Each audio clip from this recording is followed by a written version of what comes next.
Good morning students. जैसा कि आपको पता है कि पूरे वर्ल्ड में एक कोरोना जो महामारी है जिसको हम पेंडेमिक बोलते हैं, वो पेंडेमिक एक युद्ध स्तर पर पूरे वर्ल्ड के अंदर छाई हुई है। और अब लगभग जितने भी डिपार्टमेंट्स हैं उन्होंने अपने अपने कार्यकाज एक योजनाबद्ध तरीके से इस महामारी को रोकने के लिए सारे डिपार्टमेंट, सारे लोग जो भी पूरे वर्ल्ड के हैं वो लग चुके हैं। और अपना एजुकेशन डिपार्टमेंट भी जो है वो एजुकेशन डिपार्टमेंट भी जो सबसे ज्यादा लॉस हो रहा है उसके अंदर, वो भी इसके अंदर एक तरीके से युद्ध स्तर पे लगा हुआ है। तो इसी को ध्यान में रखते हुए अपनी स्टडी लॉस नहीं हो और गैप नहीं पड़े, इसलिए अपन एक ऑनलाइन क्लासेस स्टार्ट कर रहे हैं। जो लगभग आपका पार्ट था पिछले मार्च के महीने में जो क्लास चली थी, उस मार्च के महीने की क्लास से आगे का पार्ट ही ये जस्ट उसमें आपके ग्रामेटिकल पोर्शन लगभग हो चुका था। और ये रेनबो बुक है, आपकी पनोरमा बुक स्टार्ट थी उस टाइम पे। पनोरमा बुक के लगभग 1-2 लेसन हो चुके थे आपके, लेकिन रेनबो बुक के अंदर क्योंकि अब उसके क्योंकि मैं रुकूंगा बीच में, रेनबो बुक के अंदर मैं क्यों स्टार्ट कर रहा हूँ इसका पार्ट, वो पोएम का पार्ट स्टार्ट कर रहा हूँ आपके। नहीं मैं चाहता तो आपके पनोरमा बुक जो स्टार्ट थी उस पनोरमा बुक का भी पार्ट पढ़ा सकता था आपको, जो आपके 15 मार्क्स की है, लेकिन उसका एक रीजन है नहीं पढ़ाने का, क्योंकि 15 नंबर का जो ये टॉपिक है उसमें एक वर्ड टू वर्ड उसके सिनोनिम बताने पड़ते हैं। वर्ड टू वर्ड उसके अंदर अपन एक मीनिंग बताना पड़ता है, उसका स्पेलिंग बताना पड़ता है, क्या उसका ट्रांसलेशन है। तो बुक लेकर वो पॉसिबल नहीं है, क्योंकि अपने यहाँ पर इतनी मूलभूत आवश्यकता तो है नहीं, प्रोजेक्टर वगैरह की सुविधा है नहीं। इस वजह से अपने को पनोरमा बुक के स्टॉप करना पड़ रहा है बीच में। और दूसरी बात, अपन स्टार्ट कर रहे हैं इसका पोएम का पार्ट, जो आपके वही 10 नंबर का है आपके, ठीक है बच्चों। और 15 नंबर का है आपके गद्य भाग, जो प्रोज मीन्स होता है गद्य और पोएम मीन्स होता है पद्य। ऐसे करके टोटल नंबर रेनबो बुक का है 25 मार्क्स। इसलिए आज इसकी फर्स्ट पोएम है नोबल नेचर। अब पोएम का मतलब होता है कि एक काव्य की ब्यूटीनेस बताने के लिए इसका यूज होता है हमेशा। और जो भी कोई कवि होता है वो हमेशा पोएम की ब्यूटी ही बताता है। पोएम के सिनोनिम की बात करें, जो आपके 2018 के अंदर एक क्वेश्चन आया था कि इसका सिनोनिम क्या है, वर्स होता है इसका सिनोनिम। और भी इसको कहते हैं, इसको अपन राइम भी बोल सकते हैं, इसको अपन ये राइम भी बोल सकते हैं। ये इसके सारे सिनोनिम हो गए। और एक सिनोनिम अपन भूल रहे हैं, वो जो सबसे इंपॉर्टेंट है, ये पोएट्री। तो लगभग देखो 1 2 3 4 5 स्पेलिंग्स इसकी सिनोनिम जो अपन कह सकते हैं वो पोएम के हैं। एनीवे, अब अपन बात करते हैं पोएम चैप्टर की, जो आपके 10 नंबर का है। ये एग्जाम में कितने नंबर का आएगा? 10 नंबर का। अब 10 नंबर के एग्जाम में जब आएगा ये, तो इसके अंदर अपने को फर्स्ट पोएम ये है नोबल नेचर। अब इस नोबल नेचर को स्टार्ट करने से पहले मैं आपको कुछ चीजें बता रहा हूँ, क्योंकि ये ध्यान रखना, एक आपको हिंदी लैंग्वेज में बता रहा हूँ, इंग्लिश में खैर इसको फिगर्स कहते हैं, बट हिंदी में उसको अलंकार कहते हैं। और आपको अलंकार का मतलब पता है क्या होता है?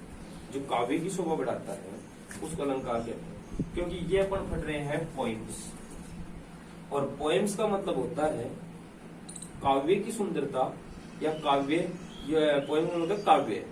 और इसके अंदर कुछ एलिमेंट्स हैं, लिटरेरी टर्म्स जिसको अपन बोलते हैं, वो लिटरेरी टर्म्स ऐसे हैं जो काव्य की शोभा बढ़ाने का काम करते हैं, उसको अपन लिटरेरी टर्म्स बोलते हैं। Literary terms. अब लिटरेरी टर्म्स हर काव्य के अंदर होना जरूरी है। लिटरेरी टर्म्स मतलब साहित्यिक बिंदु कुछ। जैसे मैं पहला बात करूं, ये पोएम पढ़ा, ध्यान रखना मैं इस पोएम को नहीं पढ़ा रहा हूं अभी। इस पोएम से रिलेटेड आपको कुछ लिटरेरी टर्म्स, एक साहित्यिक शब्दावली के बारे में बता रहा हूं। और साहित्यिक शब्दावली क्या है, क्योंकि अपन कोई भी कार्य स्टार्ट करते हैं तो भाई 1 से लेके 10 नंबर की 10 सीढ़ियां होती है। और 10 सीढ़ियों के अंदर अपन क्या करते हैं कि 1 2 3 4 स्टेप बाय स्टेप चढ़ते जाते हैं। ऐसा तो है नहीं कि अपन कोई 1 नंबर की सीढ़ी से चढ़ेंगे तो अपन डायरेक्ट उसको जंप करके अपन 5 नंबर पे पहुंच जाए। अगर ऐसा करेंगे अपन तो 5वें नंबर से ये अपन डायरेक्ट अपमिल्स होके आएंगे। तो ये क्या है, ये रीजन है कि साहित्यिक जो इसकी टर्म्स है, साहित्यिक इसको अपन ब्यूटी भी कह सकते हैं, साहित्यिक सुंदरता भी कह सकते हैं अपन इसको। तो इसको पोएम के अंदर क्या क्या साहित्यिक की विशेषता होती है, सुंदरता होती है, उसके बारे में अपन पहले डिस्कशन कर लेते हैं इसको पढ़ाने से पहले। क्योंकि पोएम तो समझ में आ जाएगी, पोएम पढ़ाना कोई टीचर का रेस्पॉन्सिबिलिटी नहीं बनती है।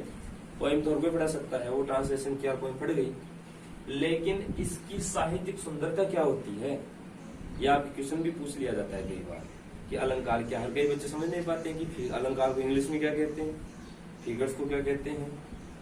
तो इस चीज को ध्यान में रखते हुए मैं सबसे पहले आपको यहाँ पे बता रहा हूँ, सबसे फर्स्ट टॉपिक बता रहा हूँ आपको मैं साहित्यिक सुंदरता का, राइम स्कीम। ध्यान रखना, स्कीम की स्पेलिंग ये होती है राइम स्कीम। अब राइम स्कीम के अंदर इसका मतलब क्या होता है, लय या तुक, ये मतलब होता है इसका।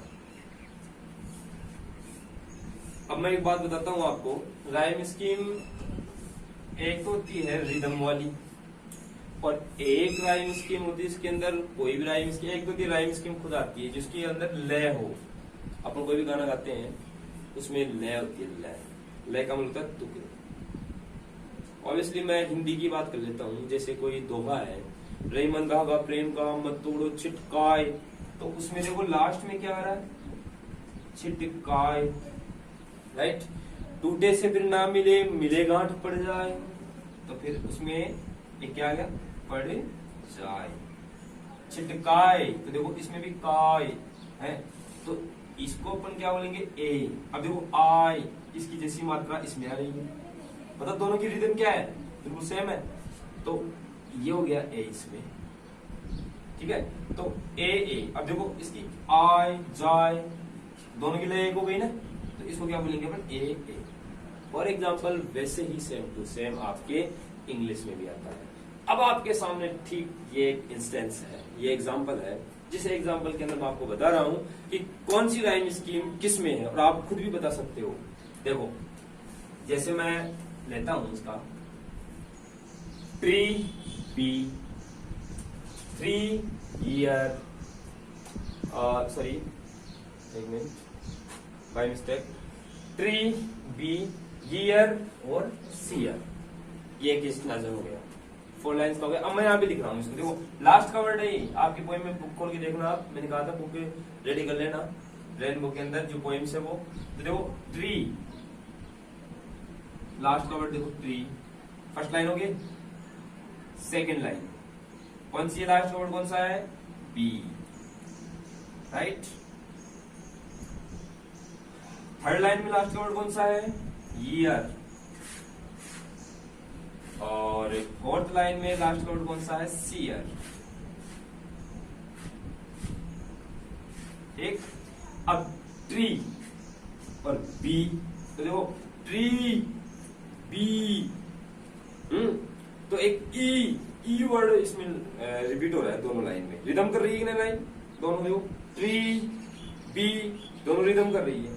तो देखो एबीसीडी अल्फाबेट जो स्टार्ट होता है वो ए से स्टार्ट होता है, फिर बी आता है, फिर सी फिर डी, और काउंटिंग स्टार्ट कैसे होती है, 1 2 3, राइट।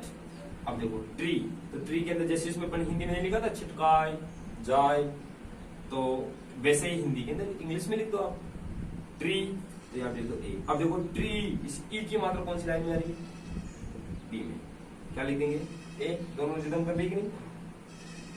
अब लिखेंगे ईयर, अब देखो ये लाइन क्या इसमें मिल रही है, क्या ट्री ईयर, नहीं, नो मैच।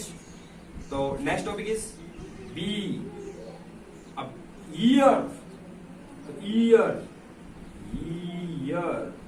आ रहा है नहीं, और इसका क्या हो गया, सीयर, दोनों देखो मैच कर रहा है, तो ये दोनों एक हो गई, तो इसको क्या बोलेंगे अपन, बी। तो कहने का मतलब क्या है, देखो ट्री ए बी, तो अपन क्या लिखेंगे, ये आपके पोएम के अंदर लिखने से आपकी जो मार्किंग होती है ना वो प्लस में जाती है। अब कई बच्चे क्या होते हैं, डायरेक्ट क्वेश्चन पूछा कि what is the poet want to say through this poem. अब बच्चे क्या करेंगे, पूरा पूरा इसका आंसर लिख के